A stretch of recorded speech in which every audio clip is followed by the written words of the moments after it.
राम राम जी, आत्ममंथन में आपका स्वागत है।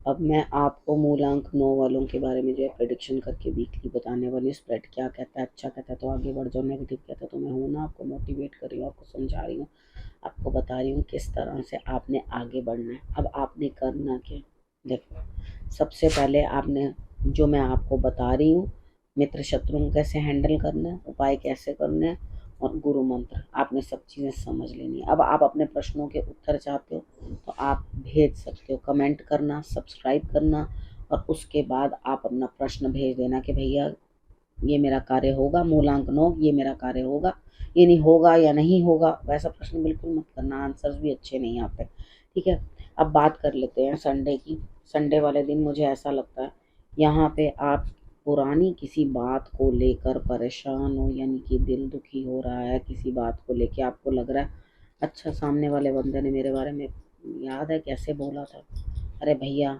छोड़ दो, जो बोला था बोलने दो। ठीक है, आपको कहीं ना कहीं कुछ परेशानी महसूस हो रही है, कोई बात नहीं, अपने आप को संभालो, आगे बढ़ो। जीवन के अंदर जो लेना है सो मिलता ही है, जो हमें कर्मों के हिसाब से देना है वो हमें देना ही पड़ता है, और जो हमने जनरेट करके किसी को एनर्जी दी है वो वापस आती ही है, लेकिन जब अपने आप को मिलती है ना तो वो पीड़ादायक होती है। यहाँ मैं कड़वा सच बोल रही हूँ, शायद आपको बुरा भी लग सकता है, लेकिन सच ऐसा है, आपको समझना है, इस चीज़ को अंडरस्टैंड करना है और उसके बाद आगे बढ़ना है। ठीक है, तो कोई ना कोई पुरानी सर्जरी के कारण होने वाली दिक्कतें भी आपको सामने आ सकती हैं, समक्ष आ सकती हैं। अब मंडे की बात कर लेते हैं। मंडे वाले दिन मुझे ऐसा लगता है यहाँ पे कहीं ना कोई ऐसा है जो आपको नया कोई सबक सिखा सकता है, लेकिन आप सीखने को तैयार नहीं हो। आप कह रहे हो भैया मुझे बाकी काम बहुत है, मुझे वो काम करने, मेरे से इतने काम नहीं हो पाते, मैं थोड़ा ही कर पाऊंगी, मैं या कर पाऊंगा, मेरे से इतना ज़्यादा काम होता नहीं है। ठीक है, अब बात कर लेते हैं। देखो, कुछ ना कुछ लर्निंग ज़रूरी है, कुछ ना कुछ ज़रूर सीखना मंडे वाले दिन। ट्यूसडे की बात कर लेते हैं। ट्यूसडे वाले दिन मुझे ऐसा लगता है यहाँ पे आपके लिए स्थिति कुछ ना कुछ इस तरह की है कि बैठे बिठाए काम बन तो रहा है, लेकिन आप फिर उसको टाल दोगे। ठीक है ना, बन रहा है जब काम तो उसको बनने क्यों नहीं देते, बैठे बिठाए हो रहा है तो उसको टाल क्यों रहे हो, टालिए मत। उसके बाद वेडनेसडे की बात करते हैं। वेडनेसडे वाले दिन मुझे ऐसा लगता है कि कहीं ना कहीं इमोशनल डिस्टर्बेंसेस, यानी कि आपको यही नहीं पता चल रहा कि आपको किस तरफ रुक के काम करना चाहिए, इधर जाऊं या उधर जाऊं। ठीक है, यहाँ पे वेडनेसडे वाले दिन पूरा टाइम यही सिचुएशन है कि आप के दिमागी तौर पे इस चीज़ के लिए परेशान हो, मैं ये करूं कि मैं ये करूं। शांति से बैठो। ठीक है, उसके बाद दो चीज़ें जो है वो ईश्वर के आगे रख दो कि मेरा ये है और मेरा ये है। ठीक है, उसके बाद आप उनसे एक प्रश्न करो, अपने मन से करो, और कोई भी मेजर डिसीजन इस दिन मत लेना। ठीक है, क्योंकि यहाँ पे मुझे लग रहा है लड़ाई, इमोशंस के अंदर भी लड़ाई। ठीक है, यहाँ पे मैं सुकून पाऊँ, हेल्थ पाऊँ या मनी लूँ, इन दोनों में आपस में चीज़ों में लड़ाई। अब मैं इस तरफ दिशा में जाऊँ या उस कन्फ्यूजन, तो कोई भी मेजर डिसीजन नहीं लेना, बस काम करना है। ठीक है, लेकिन इतना सोच लेना कि किस डायरेक्शन में करना है, क्योंकि यहाँ आप दो डायरेक्शंस के अंदर बट रहे हो और रिजल्ट निकाल नहीं पा रहे। तो यहाँ बैठ के आराम से सोच के डिसीशंस लो और उसके बाद आगे बढ़ो। ठीक है, मुझे ऐसा लगता है कि आपको जहाँ ज़्यादा प्रॉफिट मिल रहा है ना उधर ही जाना चाहिए, या ज़्यादा लग्जरी मिल रही है, दिल से काम मत लो, दिमाग से काम लो। ठीक है, अब थर्सडे की बात करते हैं। थर्सडे वाले दिन मुझे ऐसा लगता है घर बैठे बैठे काम करोगे, किसी की सलाह लेते हुए, यानी कि हो सकता है कुछ हेल्थ इशू भी हो या इमोशनल इस तरह की दिक्कत हो, आप कहीं ना कहीं से कोई सलाह या हीलिंग या ट्रीटमेंट कुछ लेते हुए दिखाई देते हो मुझे। उसके बाद अब घर ही रहोगे, जाओगे नहीं, घर के काम काज सब, लेकिन मेरी एक बात मानना, बड़ों की सेवा कर लेना और उसके बाद आपको डॉग्स की सेवा भी कर लेनी है। बस इतना सा उपाय थर्सडे वाले दिन कर लोगे तो रिजल्ट्स अच्छे आएंगे।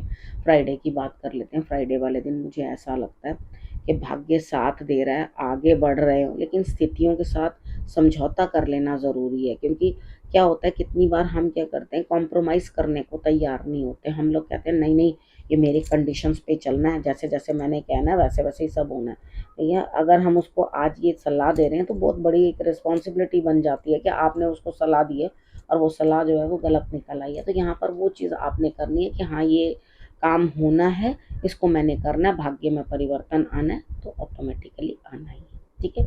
अब सैटरडे की बात कर लेते हैं। सैटरडे वाले दिन आपके लिए यहाँ पे स्थिति किस तरह से रह रही है कि यहाँ पे अंदर जो है आप पुराने ज़ख्म जो हैं वो हील होते हुए, तबीयत जो है ठीक होती हुई, लेकिन कामों में डिले, क्योंकि मन नहीं है काम करने को, तबीयत ठीक नहीं है। ठीक है, देखो सैटरडे वाले दिन आपने क्या करना है, थोड़ी सी जौ ले लेनी है, उसके ऊपर कच्चा दूध रख लेना, एंटी क्लॉकवाइज सिर से अपने उसार लेना है, उसारने के बाद आपने उसको जल प्रवाह कर देना है। जल प्रवाह करने के लिए ना जा सको तो आप किचन के अंदर ही जो है अपने हाथ वॉश बेसिन के अंदर ही धो दो। ठीक है, इतना परेशान होने की ज़रूरत नहीं है, रिजल्ट्स वैसे ही आएंगे, आपको फिक्र मत करना। ठीक है, अपनी हेल्थ का ध्यान रखो और देखो कि आपके जो बेड बॉक्स है जहाँ आप सो रहे हो वो बेड ठीक से बना हुआ है, आपके लिए कोई दिक्कत तो नहीं है, या आपको नेगेटिविटी तो नहीं आ रही कहीं से। इन चीज़ों को जब आप देखोगे तो आपके लिए ऑटोमेटिकली रिजल्ट्स जो हैं वो अच्छे आ जाएंगे। देखो अब गुरु मंत्र, गुरु आपको क्या कहते हैं, देखो बहुत मुश्किल साइकिल जो है धीरे धीरे कम हो रहा है, धीरे धीरे स्थिति जो है बदल रही है, चेंज हो रही है। यहाँ पर अपने अंदर आपने अच्छी आदतों का जो है संचार करना है, यानी कि खाना बनाया है तो ईश्वर को भोग लगाना है। अब आपने कोई चीज़ लाई है, कभी कुछ भगवान का जो भाव आपने करना है या कुछ भी करना है वो अपने दिल से करना है। ठीक है, इमोशंस दिखा के करना है। अगर इमोशंस नहीं है आपके पास तो फिर आपके लिए कुछ भी पॉसिबिलिटी नहीं है। तो मेन आपने अपने इमोशंस जो हैं भगवान की तरफ समर्पित कर देने हैं, भाव से सारे उनकी सेवा और काम करने हैं। और यहाँ पर आपके लिए जो डिफ़िकल्टीज़ हैं वो धीरे धीरे कम होती हुई, ठीक है, एंड होती हुई मुझे दिखाई देती हैं। ठीक है, तो आप बढ़िया तरीके के साथ आगे बढ़ो। अब करना क्या, रखना अपना और अपनों का बहुत अच्छे से ध्यान। अगले हफ्ते मेरे आने का करना इंतज़ार। तब तक के लिए नमस्कार।